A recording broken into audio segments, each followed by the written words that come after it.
Hello students, आज हम पढ़ेंगे क्लास थर्ड की इंग्लिश बुक गोल्डन लीव्स का chapter number 7 blowing bubbles. Bubbles क्या होते हैं? बबल्स वही जो हम मेले से लेकर के आते हैं, फूंक मारते हैं, है ना। सोपी सा सॉल्यूशन होता है और फिर फूंक मारते हैं, जैसे ये दोनों बच्चे हैं, है ना, बबल्स उड़ा रहे हैं हवा में, तो यही बबल्स हैं, ब्लो करना बबल्स को।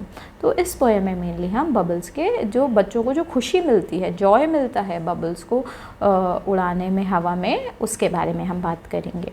Of all the things the babies love to help them in their troubles, there is nothing in the world they think so nice as blowing bubbles। तो फर्स्ट लाइन में जब poet जो हैं वो शुरुआत करते हैं बताते हुए कि जब बेबीज़ को जो बहुत सारी चीज़ें पसंद होती हैं, है ना, बेबीज़ को बहुत सारी चीज़ें पसंद होती हैं, पर जब भी वो लोग उदास होते हैं या परेशान होते हैं, ट्रबल का मतलब हो गया उदास होना या दिक्कत में होना, ठीक है, तो उनके दिमाग में सबसे अच्छी चीज़ उनको क्या लगती है? उनको सबसे अच्छी चीज़ लगती है बबल्स ब्लो करना।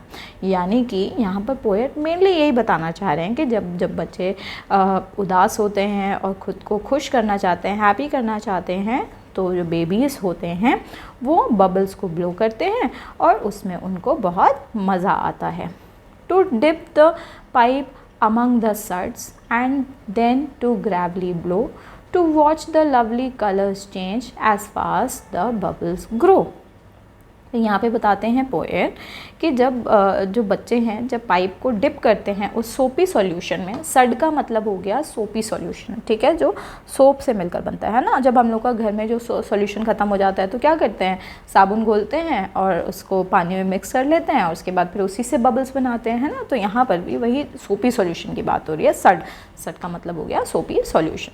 तो बच्चे जो हैं पाइप को डिप करते हैं उस सॉल्यूशन में और फिर उसको ब्लो करते हैं। ग्रेवली का मतलब होता है सीरियसली। यहाँ पर यानी कि इस लाइन में यही बताने की कोशिश करी गई है कि बच्चे जो हैं उस बबल उसको ब्लो करने के लिए कितना ज़्यादा फोकस्ड हैं कि उसको एकदम उसी पर्टिकुलर छेद पर उसको ब्लो कर रहे हैं कि उससे कितने सारे बबल्स निकल रहे हैं। कभी कभी होता है ना कि हम लोग बहुत धीरे धीरे करके बबल करते हैं तो बहुत बड़ा सा एक सिंगल बबल बन जाता है। तो मेनली यहाँ पर एक सीरियसनेस बताई जा रही है कि बच्चे कितना ज़्यादा फोकस्ड हैं, सीरियस हैं उस बबल को ब्लो करने के लिए, ठीक है। और यहाँ पर उनको बहुत मज़ा भी आ रहा है उस बबल को ब्लो करने में। और जैसे जैसे जो बबल्स होते हैं जब वो बन जाते हैं तो वो कलर्स चेंज करते हैं, ठीक है। और वो जो कलर चेंज कर रहे होते हैं उसकी वजह से बच्चों को और भी ज़्यादा खुशी मिलती है, उनको बहुत मज़ा आता है ये सारी चीज़ें देख करके। और जब बबल्स का साइज़ बढ़ता है तेज़ी से और वो ऊपर की तरफ हवा में उड़ते जाते हैं तो वो देख करके उन्हें और भी मज़ा आता है। To throw them softly in the air and see them sail away is fun enough for a girl or a boy to fill the longest day।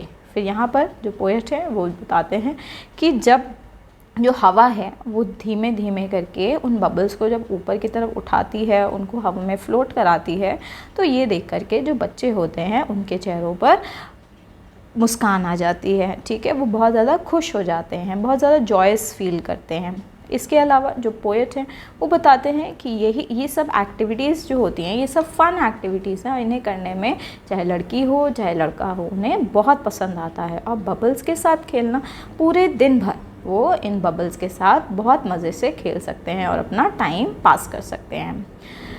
Sweet children of our tender love may all life's bubble be as bright with tint of rosy hope as these which now we see। तो यानी कि यहाँ पर जो poet हैं वो कहते हैं फाइनल लाइंस में कि ये जो बच्चे हैं ये बहुत ज़्यादा प्यारे हैं और इन बबल्स के ज़रिए जो है ये अपना लव एक्सप्रेस करते हैं, ठीक है, अपने लव और केयर एक्सप्रेस करते हैं। और बताते हैं कि ये जो बबल्स हैं, ठीक है, ये जो बबल्स हैं हमारी लाइफ के, ये भी बिल्कुल हमारी जो लाइफ है जॉयफुल है और बिल्कुल बबल्स की तरह है, रंगीन है, ठीक है, बहुत कलरफुल लाइफ है। और इसी को एक्सप्रेस करने के लिए पोएट ने बच्चों को इस पोएम में यूज़ किया, जिससे कि हम लाइफ के जो छोटे छोटे जो मोमेंट्स हैं, एन्जॉयबल मोमेंट्स जो होते हैं, हैप्पीनेस जो होते हैं, हमारे लाइफ के छोटे छोटे मोमेंट्स जो होते हैं ये बबल्स की तरह ही कलरफुल होते हैं और इन सब के आने से हमारी लाइफ में कलर्स फिल हो जाते हैं, ठीक है। और यहाँ पर फिर पोएट अपना खुशी एक्सप्रेस कर रहे हैं, वो होप कर रहे हैं कि सभी की लाइफ इन बबल्स की तरह ही ब्राइट और बहुत होपफुल फ्यूचर रहे और ये जो बच्चे हैं इनका भी जो फ्यूचर है, आगे आने वाला फ्यूचर, बिल्कुल इन्हीं बबल्स की तरह कलरफुल रहे। और जिस तरह से ये बबल्स ऊपर उठते हैं हवा में, उसी तरीके से जो बच्चे हैं उनका फ्यूचर भी ब्राइट हो और वो भी आसमान की ऊंचाइयों को छू सकें। तो स्टूडेंट्स, ये इस चैप्टर का एंड था और ये इस चैप्टर का एक्सप्लेनेशन था। अब हम इसके क्वेश्चन आंसर्स करेंगे। आइए इसके क्वेश्चन आंसर्स पर चलते हैं। Nothing helps babies as much as dash। तो क्या लिखेंगे? Nothing helps babies as much as blowing bubbles। तो bubbles blow करने के अलावा उनको और कोई चीज़ अच्छी नहीं लगती है ना। The bubbles change dash as they grow। तो bubbles change their colors। ठीक है, तो fill in the blanks में आ जाएगा color। When the bubbles are blown, they dash away, they sail away। यानी जब bubbles blow कर दिए जाते हैं तो ये ऊपर हवा में उड़ जाते हैं। sail का मतलब हो गया उड़ जाना। Children can spend the entire day dash। children कैसे अपना पूरा दिन spend कर सकते हैं? having fun। तो यहाँ पर आ जाएगा fill in the blanks में having fun। अब चलते हैं इसके question answers पे।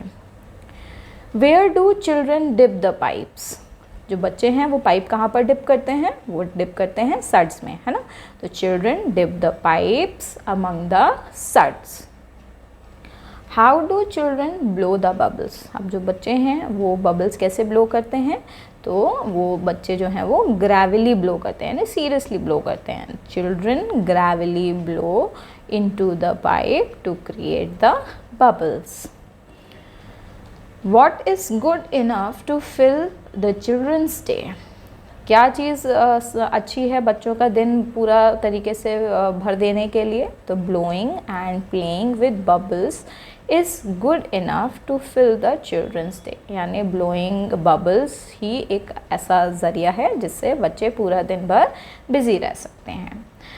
May what be as bright with tint of rosy hope। तो क्या चीज़ टिंट ऑफ रोजी होप की तरह ब्राइट होनी चाहिए? तो life's bubble may be as bright with a tint of rosy hope. यानी लाइफ के जो बबल्स हैं वो बिल्कुल रोज़ के पत्तों की तरह रंगीन होने चाहिए, ठीक है, कलरफुल होने चाहिए। स्टूडेंट्स, ये इस चैप्टर का एंड था। आई होप आप सभी ने इसके क्वेश्चन आंसर्स अच्छे लिख लिए होंगे, आपको चैप्टर की एक्सप्लेनेशन अच्छे से समझ में आ गई होगी। अगर चैप्टर की एक्सप्लेनेशन अच्छे समझ में आ गई है तो प्लीज़ इस वीडियो को ज़रूर लाइक करें, अपने सभी फ्रेंड्स तक ज़रूर शेयर करें और अगर आप मेरे चैनल पर पहली बार आए हैं तो मेरे चैनल को ज़रूर सब्सक्राइब करें। Thank you.